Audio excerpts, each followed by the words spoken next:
The ongoing debate about Game Pass is something that continues to crop up. Does putting really big titles on a subservice help the sales of that game, or does it drive consumers to purchase less? On one side, many simply argue that the value of Game Pass is too great to pass up, and it's hard to disagree.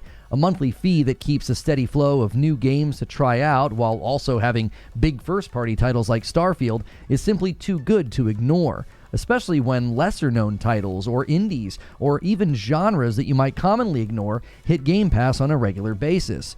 It gives the subscribers an opportunity to dip in their toe into something that's maybe unfamiliar or uncharted waters, and then they can quickly retreat if the game isn't for them, all at no extra cost beyond the monthly subscription.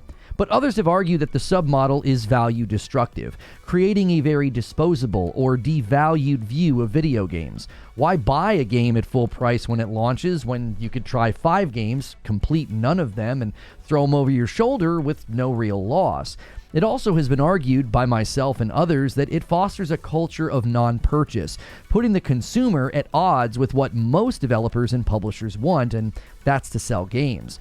Early on in the life of Game Pass, Phil Spencer spoke against this notion that Game Pass would hurt sales, and he indicated that the opposite was true and that word of mouth and Game Pass helped Forza sell more copies. But that was back in 2018. The FTC trial in 2023 painted a very different picture.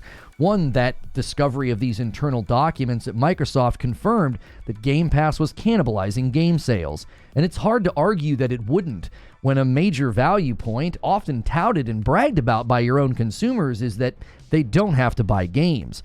Nobody should be shocked that game sales were affected by a subservice that was made so central to the identity of Xbox at their various showcases and during their announcements. And that's never been more clear than the latest Xbox showcase of 2024 and the announcement about Call of Duty Black Ops 6 landing on Game Pass day one. Now, every weekday here at Reforge Gaming, I tell you what I think about a gaming topic, and then we go to a live stream because I want to hear what you think. So, if you like this kind of content, hit like and subscribe. So, let's just start by looking at why I was wrong about one of my major predictions about the Xbox Game Showcase this year. The Xbox Showcase is being described by many as a triumph, a huge win for the brand and for fans, some even going so far as to say it was their best showcase ever. And one major aspect of the show proved one of my predictions to be totally off the mark. Prior to the event, we had reports of internal discussions about whether or not Call of Duty would hit Game Pass, and we're going to discuss that more in a moment, but those discussions were linked to a larger conversation. It seemed clear to me, and even folks at Xbox, that Xbox was turning into Microsoft Gaming in all but name.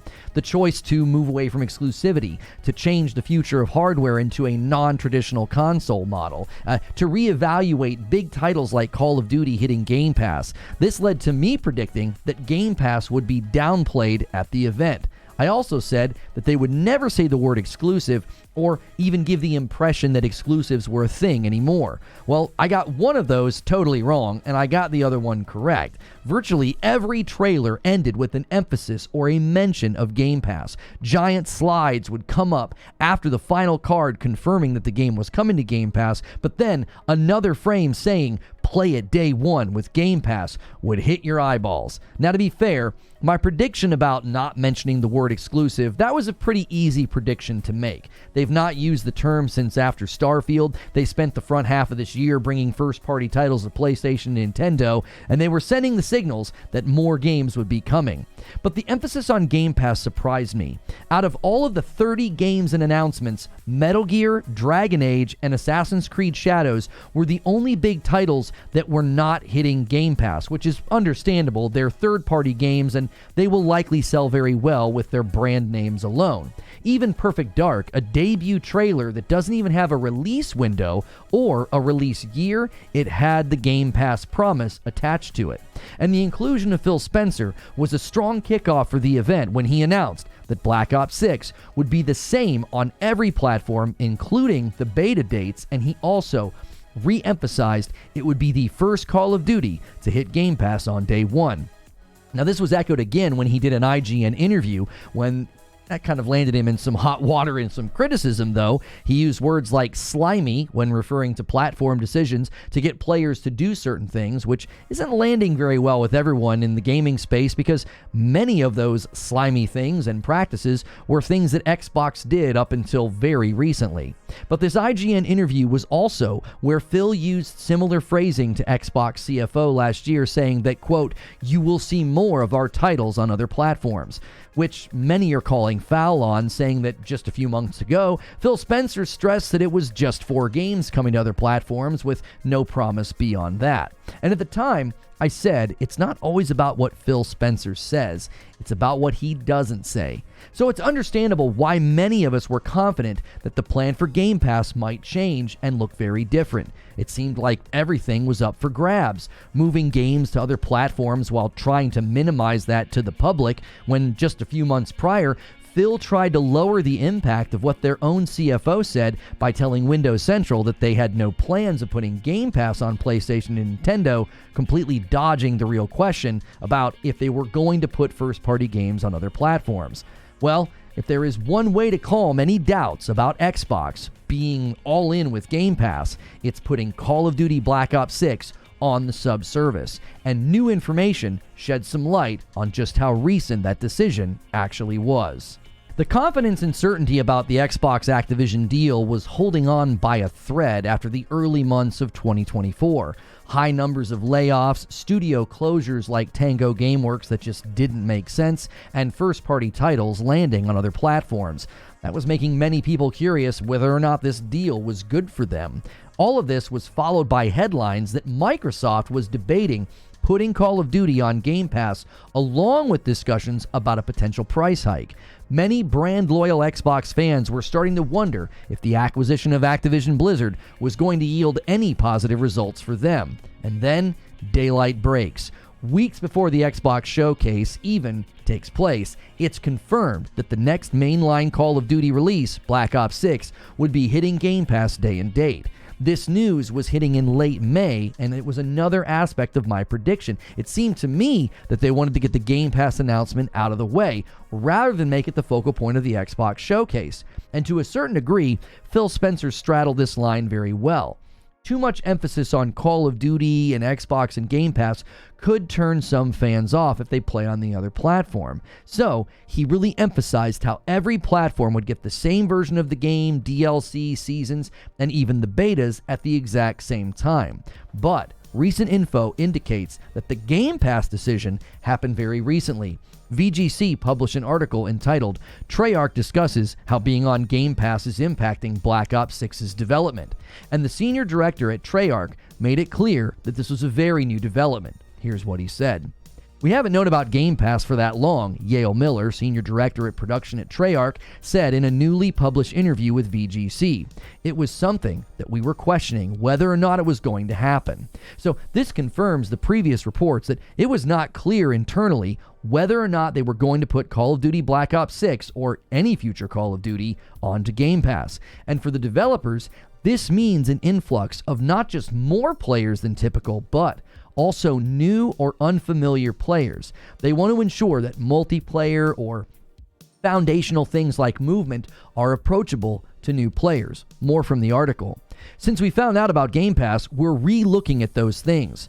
There's hopefully going to be more players than ever at least trying. We think we've made a cool game that's fun to play, that actually has a very big variety of experience for lots of different players. So, how can we make it clear to players how to get in, how to experience it, how to find the fun for them, and make it clear that, hey, this is a mode about this, and this is about this." So, it's clear that even for industry veterans like Treyarch, being put on Game Pass reshapes the way you think about your game launch. There is more pressure for server stability and infrastructure, with 25 million people being able to download and play the game at no extra cost beyond their Game Pass sub. But beyond that, you have to ensure that new players have approachable inroads to the various systems and mechanics of your game. it's a safe bet that the vast majority of people buying Black Ops 6 at full price will be familiar with the game's foundation. That gives those players an understanding of how things may have changed or improved from one game to the next. It's like jumping back into a live service game after being away for a long time. You'll notice all those changes and those improvements because you were there at the beginning and you have an understanding of the basics within the game. It might seem crazy to think that there are actually gamers out there who have never played a Call of Duty, or at the very least, they haven't played one in a long time. But that's the beauty and the value of Game Pass. You can try games out that you typically avoid. We saw this with Lies of P on Xbox. That game has an overwhelmingly positive user score on both Steam and PlayStation. It has a 94% on PlayStation and a 92% on Steam. But on Xbox, it has an 80%. That's quite a difference. Now, this represents one of the things that Game Pass affords to its subscribers. You're able to try a game that you might ordinarily avoid. So, plenty of people tried Lies of P, who likely never would have given it a second glance because of Game Pass, and Souls games are pretty brutal, so you can see them trying it, not giving it a great score, and moving on. That's what Game Pass brings to you. It's a great value, and Call of Duty is facing down that same reality, but on a much larger scale. They are far more well-known and recognized, so I would imagine far more people out of the 25 million Game Pass members are going to try it. Now, the reason I'm saying 25 million and not 34 million is because the 34 million includes Game Pass Core, and those subscribers will have to buy Black Ops 6 or they'll have to upgrade. Now, there's a possibility that Starfield record of the most new Game Pass subscribers in a single day, that might actually get broken by Black Ops 6. A lot of gamers may decide, hey, I can get Game Pass console, I can play the campaign, and then I can cancel Game Pass. Just a reminder, if you want to play Black Ops 6 and also play multiplayer, you will need Game Pass Ultimate, or if you're on PC, you just need PC Game Pass. Standard console Game Pass does not include online access. So, in light of all of this, the challenges facing the developers being put on Game Pass late in the game, what's my conclusion about all of this? I honestly feel like Black Ops 6 hitting Game Pass isn't just a win for Xbox gamers, and it's not just a win for Game Pass subscribers. It's a win for Xbox and Phil Spencer, and I mean that literally. I think there has been a bit of an internal battle between Microsoft and Xbox after the Activision Blizzard deal. I recently retweeted Tom Henderson and I said the following. I said, it honestly feels like Microsoft is pushing for changes and Xbox staff are doing their best to either fight against it or minimize it to their contacts. The articles back then and the ones today, they all feel like damage control as Xbox insiders are once again given canned answers. Now, this was in response to rumors about Halo Combat Evolved being remade and put on PlayStation 5, and the typical folks that have contacts at Xbox, they were giving reports trying to downplay this, and they were giving very canned answers. Their Xbox contacts very much felt like they were doing damage control. Like, this was maybe something that Microsoft was pushing for. And when we were discussing this in a members-only writers' room stream, I put forth the idea that Phil won this fight. He was pushing back, hey, listen, we can't skip Call of Duty on Game Pass. We have to put it there. And the way some of us landed on this was this.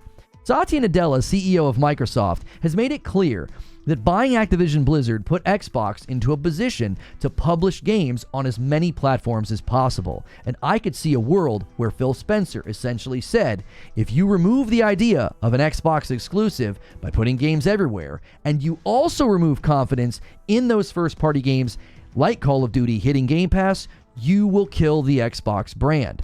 And it's very clear which fight he lost, because he told ZeniMax in 2021 that all their property would be exclusive going forward, and that plan has dramatically changed as Doom, part of the Xbox showcase, will be a multi-plat title and hit PS5 day one. People who continue to say it's always been planned to be that way are ignoring that Phil said different in 2021.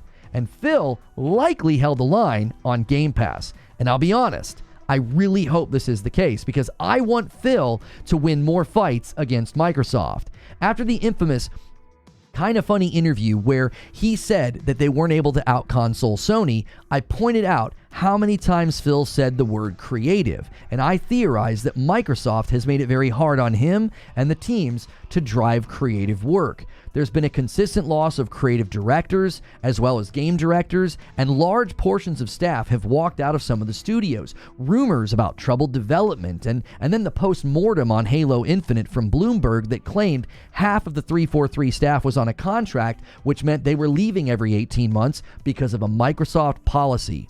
All of this makes me say, keep fighting the good fight against Microsoft, Phil. Put your teams and studios into positions to create top shelf work. Because if Microsoft wants to publish games in the high margin markets, as the CFO indicated, as well as Satya has indicated, the games have to be excellent and they've got to be ready when you launch them. You cannot launch games in the state of Redfall, Starfield, and Forza Motorsport and then just spend the year after fixing them. PlayStation and Nintendo are not Game Pass. They are platforms with large user bases that have no problem buying games at full price. And if you want to use those platforms to subsidize putting big titles like Call of Duty on Game Pass, you will need high quality, well-reviewed games. And I don't mean padded scores on Metacritic from outlets with Xbox in their name. I mean the user scores, because that's what sells games. We saw the impact of the user response to a game like Helldivers 2. The word of mouth and those scores go a long way. But I will say this. If my theory is correct, and Xbox won an internal fight with Microsoft about putting Black Ops 6 on Game Pass, I imagine that's going to be fiscally analyzed by Microsoft. Some of the highest selling versions of Call of Duty have been the Black Ops titles, landing in the 30 million range. And you are going to let 25 million people bypass that purchase. The impact of this could be enormous, and I hope it doesn't lead to Xbox losing more ground internally, giving way to the corporate machine that is Microsoft. I've said very, very many times, stop looking at Xbox and start looking at Microsoft when it comes to things like this. And in staying true to that, I'm cheering for Xbox to win and for Microsoft to back off. But those are just my thoughts. Now it's time to hear your thoughts, and you can do that in a comment below, or the live stream that follows this will be redirected to. There's also usually a card that hits here and a pinned comment below. And if you like this content and you want more like it, please remember to like, share, and subscribe.